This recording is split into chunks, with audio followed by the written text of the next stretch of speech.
ससुराल बना सब्जी मंडी। कहते हैं शादी के बाद ननद भाभी की सबसे अच्छी सहेली बन जाती है, पर कई ननदें सिर्फ ननदें ही रहती हैं जिन्हें ऐसा लगता है कि उनकी भाभीयों के घर आ जाने से उनका राज उनके घर से चला जाएगा। पिंकी अपने परिवार की सबसे लाडली बेटी थी। दोनों भाइयों में एक अकेली बहन, जिसकी हर बात पूरा परिवार और उसके भाई सर आंखों पर रखते थे। पर उसे अब डर लगने लगा था, क्योंकि उसके दोनों भाइयों की शादी होने वाली थी। हाँ बहन जी, मैंने सोचा अब दोनों बेटों की शादी साथ ही कर देते हैं। अब दोनों बेटों के लिए लड़कियां साथ ही मिल गई है तो आप जरूर आइएगा शादी में। हाँ जी रखती हो, चलिए। अरे पिंकी तो तैयार हुई या नहीं? 2 दिन बाद तेरे भाइयों की शादी है। क्या जरूरत है दोनों की शादी एक साथ करवाने की? अरे तुझे तो खुश होना चाहिए कि एक साथ तेरी 2 भाभियां आ रही है। मुझे क्यों खुश होना चाहिए?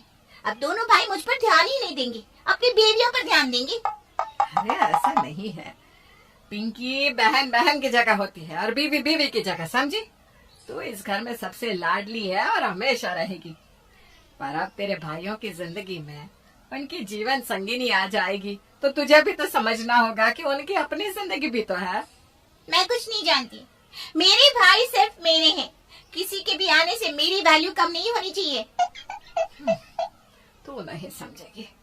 चल ये सब छोड़ और तैयार हो जा, सारे मेहमान आते ही होंगे। पिंकी को ये बात खटक रही थी कि अब उसके भाइयों की जिंदगी में कोई और आने वाला था, जिससे शायद उसके भाई उसकी तरफ कम ध्यान देंगे। 2 दिनों में उसके भाइयों की शादी भी हो गई और आज नई बहुओं का गृह प्रवेश था। पिंकी, गृह प्रवेश की थाली लेके आना जरा बेटा।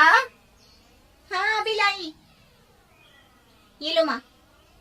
राजेश भैया ने देखो तो कैसे कविता भाभी का हाथ पकड़ा है। लगता है छोटे भैया को भाभी का हाथ पकड़ते हुए शर्म आ रही है। आपने मेरा हाथ क्यों नहीं पकड़ा जी? अरे मुझे इतने सारे लोगों के सामने शर्म आती है। जेठ जी ने भी तो पकड़ा है ना जेठानी जी का हाथ। अरे जरूरी है क्या जो वो करे वो मैं करूं? अरे चलो चलो अब गृह प्रवेश करो दोनों भाभियाँ, मेरे भाइयों का हाथ पकड़े हुए। दीपा भाभी, शायद आपको तो ऐसे ही बिना हाथ के ही गृह प्रवेश करना पड़ेगा, क्योंकि अनुज भाई ने तो भाभी का हाथ पकड़ा नहीं। पिंकी की बातों से दीपा को बुरा लगा, क्योंकि उसने सबके सामने ये बात कही कि अनुज ने उसका हाथ नहीं पकड़ा है। और इस बात को लेकर रात को दीपा और अनुज में बहस शुरू हो गई। अरे मुझे नहीं पसंद सबके सामने ये सब करना, तो मैं क्या करूं? मेरा मन रखने के लिए ही आप ये सब कर देते। मुझसे नहीं होता ये सब, मैं पहले ही बता दे रहा हूँ। ठीक है, जैसी आपकी मर्जी। पिंकी के इतना ज्यादा बोलने की वजह से दीपा और अनुज में पहली रात को ही झगड़ा हो गया। दूसरी सुबह दोनों बहुएं सज धज के अपनी पहली रसोई के लिए आती हैं। अरे वाह, दोनों भाभियां तो बहुत सुंदर लग रही है।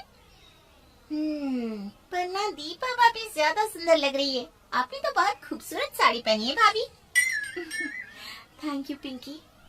हाँ सच में आप ना कमाल की लग रही है। मैं भी तो कम सुंदर नहीं हूँ, ये तो मुझे किसी भी एंगल से ज्यादा सुंदर नहीं लग रही। तो आज आप क्या बना रही है दोनों? मैंने सुना है आप दोनों बहुत अच्छा खाना बना लेती है। चलिए आज देखते हैं कौन सबसे ज्यादा अच्छा खाना बनाता है। जो सबसे अच्छा खाना बनाएगा वही मेरे भाइयों के दिल पर राज करेगा। वो तो मैं ही करूंगी, चाहे कुछ भी हो जाए। इस बार मैं भाभी को जीतने नहीं दूंगी। तो चलिए दोनों हो जाइए शुरू, फिर देखते हैं कौन जीतता है। पिंकी के उकसाने पर दोनों बहुएं रसोई में एक दूसरे से जैसे कंपटीशन में लग गई। दोनों ये चाहती थी कि वही जीते, इसलिए एक दूसरे से अलग अलग खाना बनाने लगे, जिसकी वजह से दोनों ने ढेर सारा खाना बना दिया। अरे यह क्या है, इतना सारा खाना? ये हमारे घर के लिए बनाया है या पूरे मोहल्ले के लिए? और तुम दोनों ने सब कुछ अलग अलग क्यों बनाया? साथ में बनाती तो वक्त भी कम लगता और इतना सारा खाना भी नहीं बनता। माँ जी, ये सब मैंने बनाया है, अब खा के देखिए ना। माँ जी आप ये खाइए, ये सारे पकवान मैंने बनाए हैं।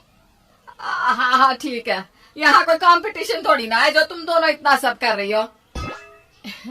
वो बात तो है माँ जी, पर मुझे लगता है कि मैंने ज्यादा अच्छा खाना बनाया है। आप ऐसे कैसे कह सकती हैं? मैंने इतने सारे पकवान बनाए हैं। अरे अब बस करो, दोनों ने अच्छे अच्छे पकवान बनाए, दोनों बेस्ट हो बस। पर कल से एक साथ मिलके खाना बनाना, ठीक है? पिंकी की यही कोशिश रहती कि वो दोनों भाभीियों के बीच और उनके पतियों के बीच में फूट डलवा सके, जिससे दोनों भाई हमेशा उस पे ही ध्यान दे। अरे वाह भाई, आप क्या लाए हैं? मैं आज सबके लिए आइसक्रीम लाया हूँ। ये ले, ये तेरी फेवरेट। और दीपा, ये तुम्हारी फेवरेट आइसक्रीम। तुम्हें ये फ्लेवर पसंद है ना? अरे वाह भाभी, देखिए मेरा भाई आपका कितना ध्यान रखता है। और एक आप है, आपको तो ये भी नहीं पता कि मेरे भाई को ये सब्जी बिल्कुल पसंद नहीं। हाँ, ऐसी बात नहीं है, वो बस ना मेरे ध्यान से निकल गया। मैं अभी और कुछ बनाकर लाती हूँ। रहने दो, अब मुझे भूख नहीं है। अरे पर सुनिए तो। अनुज नाराज होकर अंदर चला जाता है। पति चाहे कुछ भी कर ले, पत्नियों को उनकी कदर नहीं होती। हम पत्नियां भी आपके लिए कम नहीं करती हैं। भाभी, आप मेरे भाई से कैसे बात कर रही हैं? आपको पता है, उनसे इस घर में ऐसे कोई बात नहीं करता। ये हम पति पत्नी के बीच की बात है, तुम बीच में मत बोलो। हाँ, मैं होती कौन हूँ बोलने वाली? तुम मेरी बहन से ऐसा बात नहीं कर सकती। उसे क्या गलत कहा? पिंकी की दखलंदाजी उनके भाइयों के मामले में बढ़ती जा रही थी, जिसका असर उनके रिश्तों पर पड़ रहा था। यहाँ तक कि देवरानी जिठानी भी आपस में अब ठीक से बात नहीं करती थी। पर इन सब की खनक कमला को लग गई थी। ये पिंकी की वजह से ही सारे घर का माहौल खराब हो रहा है, कुछ तो करना होगा। कमला को पिंकी के इरादों का अंदाजा तो लग चुका था, इसलिए अब उसने सोचा कि उसे समझाने से कोई फायदा नहीं, उसे एहसास करवाना होगा कि वो गलत है। पर कैसे, वो अभी तक कमला को समझ में नहीं आ रहा था। ऐसे ही कुछ दिन गुजर गए और एक सुबह फोन बजता है। हेलो, अरे बुआ जी, कैसे हैं आप? हम तो ठीक है, तुम कैसी हो? हमारे भैया कैसे हैं? पापा बिल्कुल ठीक है बुआ जी। आप बताइए, आपने कैसे फोन किया? क्या करे, तुम्हारी माँ को तो फुर्सत ही नहीं कि ननद को एक फोन ही कर ले। पता नहीं क्या ही करती रहती है पूरा दिन। अरे बुआ जी, ऐसा बिल्कुल नहीं है। आप तो जब देखो मम्मी के पीछे ही पड़ी रहती हैं। अरे तो क्यों न कहे, तुम्हारी मम्मी हमारी भाभी है और वो हमारा ध्यान नहीं रखती तो कहेंगे ही ना। पहले हमारे भैया के लिए हम ही थे बस, पर तुम्हारी मम्मी के आने से उन्होंने हमारी जगह ले ली। आपको किसने कहा हमारी मम्मी ने आपकी जगह ली? उन्होंने तो कभी आपके और पापा के बीच में आने की कोशिश नहीं की। उल्टा आप ही हमेशा मम्मी और पापा के बीच आती रहती हैं। अच्छा, तो जो गलती हम करते थे वो अब तुम क्यों कर रही हो? क्या? हमने आज तुम्हें इसीलिए फोन किया क्योंकि तुम्हारी मम्मी ने हमको बताया कि तुम भी हमारी ही तरह गलती कर रही हो।